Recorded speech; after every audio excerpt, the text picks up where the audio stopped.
The bloodline was never really about family, it was about who controlled the family. Roman Reigns turned a WWE stable into a throne room, and one tribal chief transformation made 6 careers bend around his authority. That shift is still argued as one of the greatest character changes of the modern era. Today I'm breaking down all 6 members of the bloodline and the price each one paid to stand near Roman, starting with the return that started the entire takeover. Roman Reigns' championship data puts one number above every other reign in the belt's history: 1,316 days. That is how long Roman Reigns held the Universal Championship before he finally lost it. A run that began with a shocking return and a persona that replaced his earlier presentation with a cold, dominant tribal chief character. He walked out at SummerSlam on August 23, 2020, attacked The Fiend Bray Wyatt, then turned around and attacked Braun Strowman too, and the message was immediate. Whatever version of Roman Reigns existed before that night was gone. A week later, at Payback, he beat both of them in the same match to become Universal Champion, and the man who had previously been presented as a hero finally found a presentation that won some fans over. He called himself the Tribal Chief. It sounds like a title you'd give yourself at a family barbecue, until you watch what it actually did to everyone standing near him. The big dog persona, the one built on redemption and underdog babyface energy, got buried and replaced with the Tribal Chief, whose "Acknowledge Me" catchphrase demanded recognition. By July 2021, that authority had a name and a structure behind it. The bloodline had officially formed, with Reigns sitting at the top of it as the bloodline's leader. And that's the part worth sitting with for a second. A family can still have a hierarchy, but the bloodline made that hierarchy impossible to ignore. Roman built something that looked nothing like a barbecue. By WrestleMania 38 on April 3, 2022, he'd unified the WWE Championship and Universal Championship by beating Brock Lesnar, stacking 2 titles onto a throne that was already, by that point, less about wins than about obedience. Some fans praised the Tribal Chief run for renewing their interest in wrestling, and the case for it is a strong one. A guy who had previously been presented as a hero became a heel whose Tribal Chief run won fans over, in a transformation some fans described as legacy-changing. Others point out the reign itself grew repetitive, which some viewers found formulaic and samey, until the family drama around him became a major part of the reason some viewers kept watching. Though both things can be true, the championship got stale for some. The throne room built to protect it gave the reign another source of interest, even as audience reactions varied. Because a throne like that doesn't run on Roman's word alone. It also involved Paul Heyman standing alongside Reigns, somebody who makes the whole arrangement sound less like control and more like something you'd want to be part of. Paul Heyman. Roman Reigns supplied the physical dominance, while Paul Heyman played a pivotal on-screen role in reinventing Reigns' character and shaping the bloodline's presentation. That's the whole trick of the man, and it's worth sitting with for a second before we get into the paperwork. Heyman aligned with Reigns as his special counsel on SmackDown on August 28, 2020, months before the bloodline officially formed in July 2021. That timing matters more than it looks like it should. He came in as an outside hire attached to a single star, then slowly rebuilt himself into something the family started calling the Wise Man, the voice that translated Roman's demands into policy. Placing him at Roman's side put a professional persuasion engine into the bloodline story, a man with extensive experience managing and presenting dominant wrestlers. You don't get that resume from nowhere. Heyman owned ECW outright. He served as SmackDown general manager. He worked Raw commentary for years, and he later built a major part of his reputation managing Brock Lesnar, whom WWE presented as a dominant, unstoppable force. WWE inducted him into its Hall of Fame in 2024, recognizing a career that included ECW ownership and managing major champions. And the credits on that list share a recurring theme, shaping how powerful wrestlers and wrestling promotions are presented. Ask yourself what a wrestler like Roman actually needs once the physical dominance is already locked in. It isn't more force. It's someone who can explain the force so it sounds inevitable and preferably biblical. Some fans and commentators keep circling back to that rhetorical role. Heyman's formal entry into the bloodline is generally dated to July 9, 2021, and some storyline records even log a break in his involvement between December 17, 2021 and January 29, 2022, tangled up in his history with Lesnar. The exact framing of that gap gets categorized differently across different timelines. So, the safest read is the simple one. Heyman's attention drifted toward Lesnar at the exact moment Lesnar became relevant again. A man who managed champions, including Brock Lesnar for about a decade, doesn't hand out loyalty for free. His storyline loyalties shifted between Roman Reigns and Brock Lesnar during their feud, while Roman remained dominant for much of the period discussed. A lot of the wise man speeches are doing 2 jobs at once. On the surface, it's a tribute to the Tribal Chief. Underneath it, it's a resume, proof that Heyman still has the instincts he used while managing Brock Lesnar. He gives the throne its vocabulary, and his carefully chosen words for Roman help shape the presentation of Roman's authority. Say it back in plain terms and the job description writes itself. He isn't protecting Roman's body, he's protecting Roman's story. And a story is a lot harder to counterpunch. But a throne built on someone else's words still needs a family member willing to carry that word into physical combat over and over, for a brother's sake and his own. The next test of that loyalty walks in wearing the same blood, and it costs a lot more than a speech. Jimmy USO. One superkick cracked Roman Reigns' hierarchy from the inside, thrown by the man who had spent much of his bloodline run standing beside Roman before becoming one of the first family members to stand up and break away. That is the part that makes Night of Champions 2023 land so hard. Jimmy Uso wasn't the twin who got pressured into the family business on camera, dragged in kicking and screaming for the audience to watch. He was the twin who came back from injury, and after some reluctance, joined the machine alongside his brother, helping keep it running smoothly for years. Jimmy returned in July of 2021, right as Roman Reigns was expanding his acquired family into something closer to a corporate enforcement wing. He and his brother reunited as the Usos, became tag team champions, and served as some of Roman's most visible allies in the bloodline, a second layer of security that often stood between Roman and the threats to his rule. For nearly 2 years, that alliance made them some of Roman's most important defenders. Win the matches, absorb the punishment, keep the throne insulated from anything that might actually threaten it. You watched two brothers repeatedly do the dirty work alongside Roman, helping shield the head of the family from threats. Then came June 2nd, 2023, when that run technically ended and the machine kept moving without him for a few months. Jay stayed, Solo climbed. The bloodline reshuffled around the gap Jimmy left behind.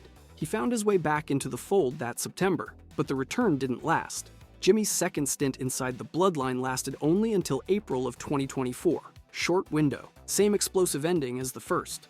Because on that night in May 2023, with Roman standing across the ring from him, Jimmy threw a superkick that connected with the tribal chief's jaw in full view of the arena. This wasn't a botched spot or a work gone wrong in the ring. It was a message, thrown by hand, by the one brother who had spent roughly 2 years inside the family machine before finally turning on Roman. Why did he do it? One possible read is protection, Jimmy appearing to step between Roman and Jay the same way you'd step between a landlord and a tenant about to get evicted. A second read is resentment, roughly 2 years inside Roman's hierarchy finally curdling into something physical after nobody bothered to ask if the arrangement was fair. A third is simpler, maybe exhaustion with a chain of command that rarely gave the Usos a say in what they actually wanted out of any of it. Nothing in the storyline confirms which motive won out that night, but the pattern points at all three landing in the exact same kick, stacked on top of each other like a grudge that finally ran out of room. What matters is what the kick exposed to the entire arena. Heyman had spent years dressing up obedience as family duty, packaging control as blood and tradition, and Jimmy just demonstrated, live, in front of thousands of witnesses, that duty has a snapping point after all. Roman's hierarchy leaned heavily on the idea that blood loyalty should hold the family together. It was a clear public break from the idea that family loyalty would always keep Roman's hierarchy intact. It broke on pay-per-view, on camera, creating a public split that changed the family dynamic. The kick lands as a family argument made physical, with Roman's throne suddenly carrying a human target painted directly onto it. A public betrayal creates a harder question. What happens to the family member who finally decides he wants freedom from the arrangement? Jey Uso. In 2020, Jey Uso became one of Roman Reigns' first significant challenges to the Universal Championship, and the same last name on both men made the fight impossible to treat like a normal title match. Roman turned the entire feud into a lesson about what family loyalty actually costs. This was family going after family, and that connection made the pressure Roman applied feel especially personal as he tried to bring Jey into line. He did. Jey became a reluctant lieutenant first, a man absorbed into a structure he originally tried to fight. That surrender mattered more than a simple win-loss record, because it became one of the clearest examples of how Roman's authority could turn a family member's resistance into service. Jimmy's later superkick at Night of Champions would prove how far a Uso could push against that same machine when the pressure finally became unbearable, but in 2020, Jey hadn't found that breaking point yet. He just found his role. When Jimmy returned from injury in 2021, the twins reunited, and the Usos became important allies in Roman's bloodline, helping reinforce his position and doing the physical work of keeping his championship reign standing. Jey specifically got rebranded as Roman's right-hand man, earning the nickname Main Event Jey Uso, a title that sounds like a promotion and functions like a leash. The televised storyline repeatedly emphasized that Bloodline members were expected to acknowledge Roman's hierarchy, and the crowd loved him for it.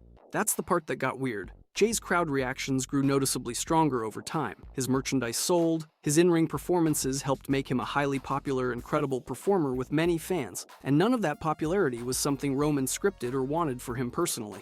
Roman built a system where enforcement earned you a spotlight, and Jay took that spotlight and slowly turned it into leverage nobody in the storyline saw coming. You start to notice it happening in real time if you track his crowd reactions across 2022 and early 2023.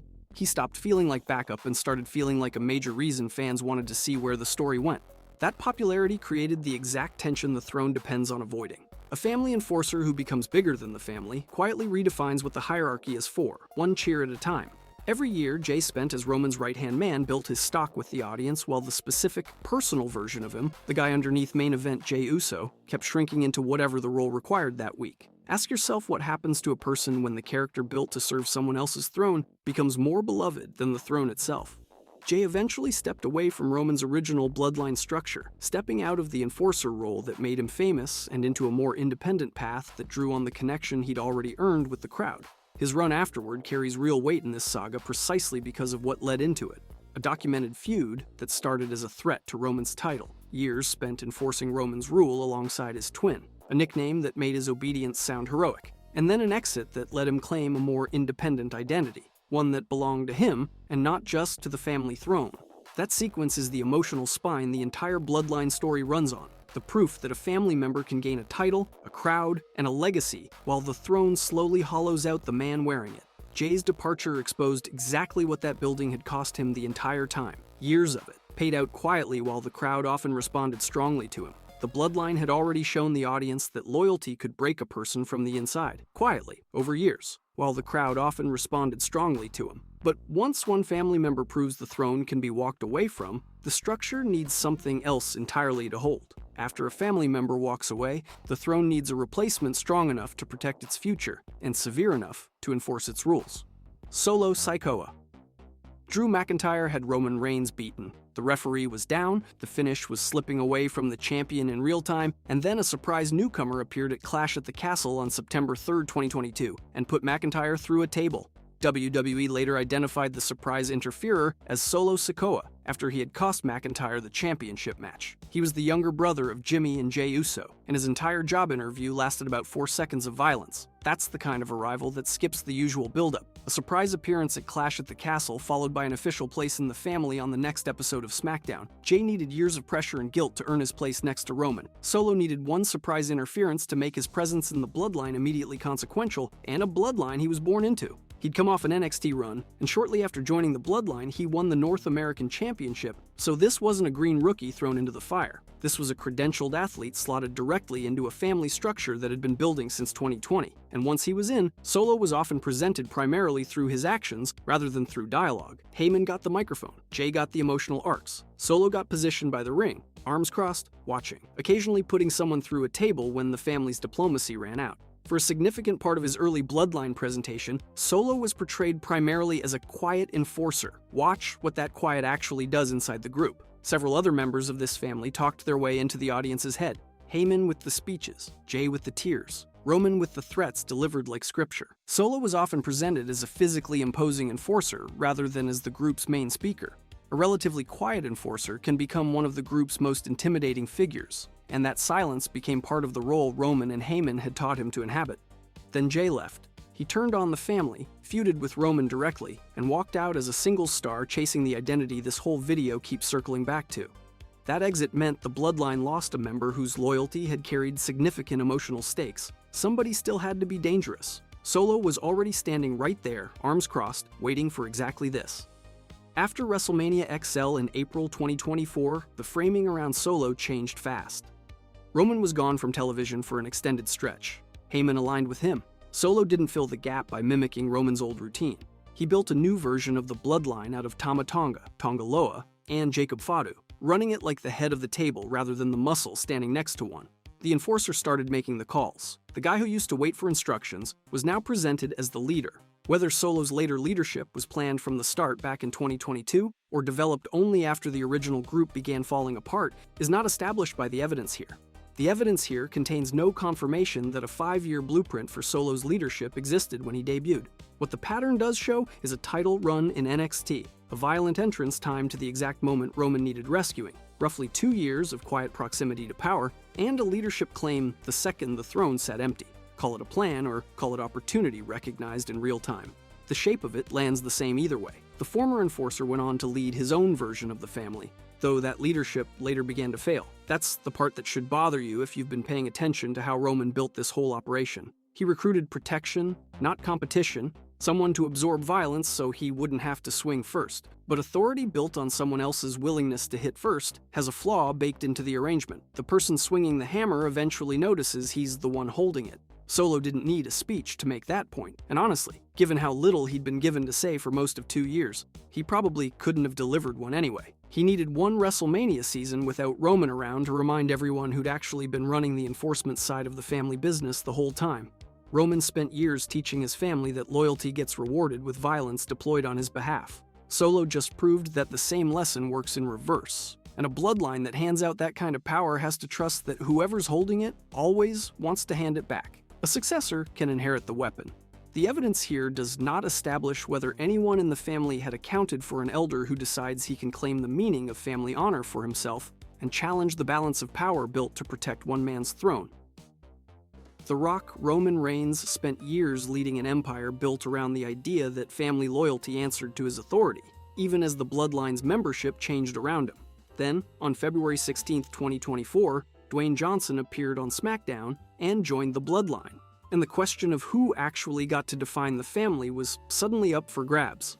Dwayne Johnson debuted as Rocky Maivia at Survivor Series on November 17, 1996, presented as a third-generation star, arriving with a bloodline that already outranked anything Roman had spent years building inside the fictional one.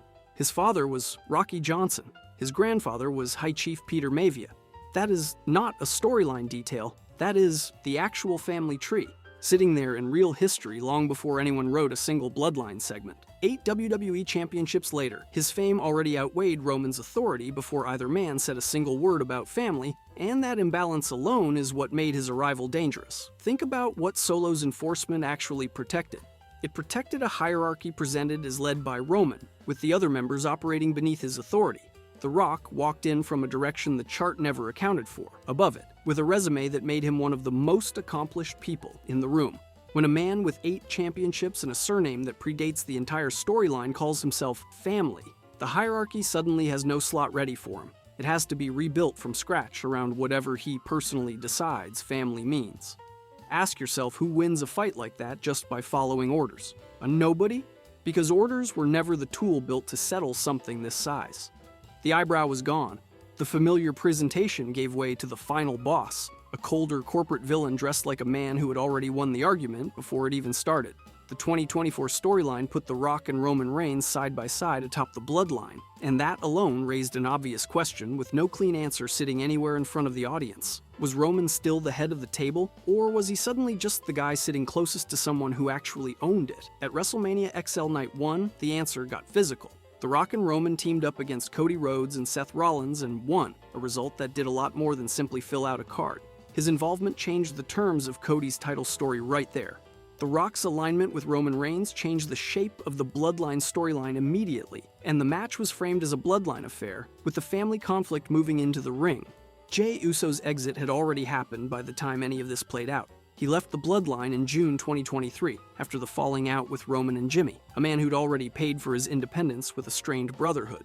By February 2024, he was watching from outside as the family he'd escaped got redefined from above by someone with more history than Roman could ever hope to accumulate. Here is what that turn reveals about everything you've watched up to this point in the saga.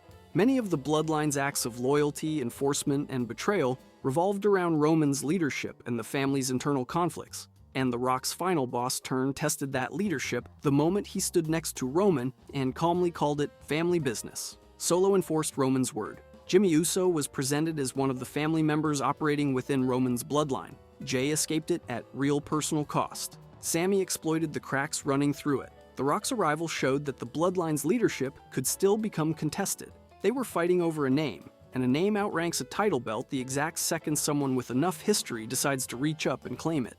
That's the real shape of the bloodline, and it's exactly why the saga never felt like a normal wrestling stable going through the usual motions. It was often a leadership fight wearing the costume of a family reunion, and Roman was not the only person whose authority became part of the fight over the bloodline's leadership. The Rock proved that Roman's position at the top could still be challenged, and his arrival showed that authority could be tested by a figure with a different kind of status. The bloodline began as Roman Reigns' throne, built plank by plank on the idea that family loyalty answered to his authority. It ends as proof that a throne only ever belongs to whoever the room agrees to call the boss. And for one night at WrestleMania XL, that man had a movie career, 3 generations of family history, and the Great One's name attached to it. If you enjoyed this video and want to see more, click the video on the screen now.